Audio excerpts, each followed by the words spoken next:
So, welcome to another episode of Franchise Friday.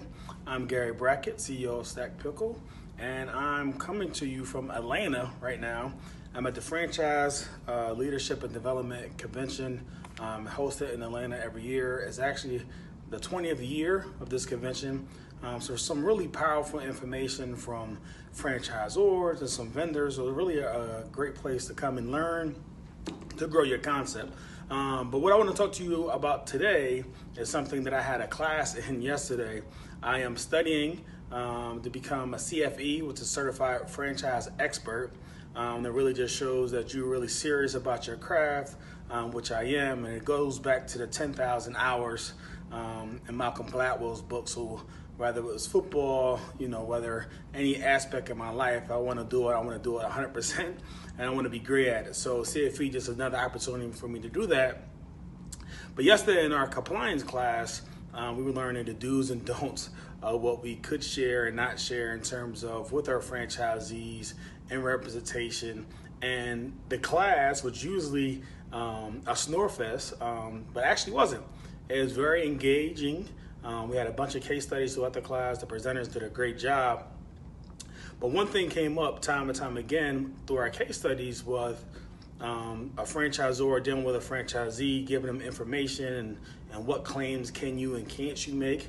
So when a franchisor shares with you his FDD, franchise disclosure document, for those who are not familiar, in there's different items. One of those items that's important is the item 19 and the financials representations for the company. And a lot of times we get calls on what we can share and can't share. And legally, we can't share some information that's not in item 19. So that's why it's up to you as a franchisee to really go out and learn that information, learn about, what company that you're looking to join, and what does the industry average do when it's time to kind of write your business plan. But one thing that comes up time and time again, and it's funny, we had a discussion about it, and everyone in the room, we had franchisors with 600 units all the way down to guys with 1 or maybe 2 units.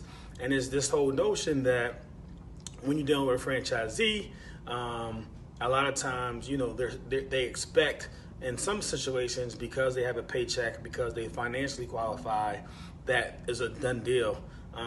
But that is not the case. It's really, if you're looking at a franchise, I would look at it as dating. And you have to get to know the franchisor, but they also have to get to know you, because if for some reason you don't fit the culture of that brand that you're going for, they're not gonna accept you into their system, as they shouldn't, because we have an obligation not only to our shareholders and the people within our company, but to our other franchisees to bring other powerful people, other like-minded people into our system. So just know that when you're going out there looking for franchises on the compliance, it's a two-way street, and definitely put your best foot forward. And I tell people all the time, the only thing better than a yes is a fast no. So don't be afraid to say no, because in some situations, people ghost or they go away for a long period of time, and then they show back up and they think that everything is sweet and has some type of excuse. And a lot of times it's unacceptable, and people will not allow you in their franchise system. So just be up front with individuals if you're looking for a franchise. If it's not the right time, that's a perfectly fine answer. No one's going to hit you over the head and force you to buy. But I think communication is a two-way street. Obviously, we talked about what we can and can't say, but also for you as a buyer, what your realistic timeline is and what are you looking at, so that when we're communicating with you back and forth, that we can be as effective as possible. So thank you for joining. I know it was a little bit longer today, but just had to get that off my chest. Learned a lot of valuable information. Also going to write a blog on this post on my LinkedIn account. I heard Joe Theismann speak, somebody who I admire. He did it the right way. So I'm very excited about being here and sharing some of this information. So as always, enjoy your Friday. Look at the view of beautiful Atlanta. I'm out. Have a good one.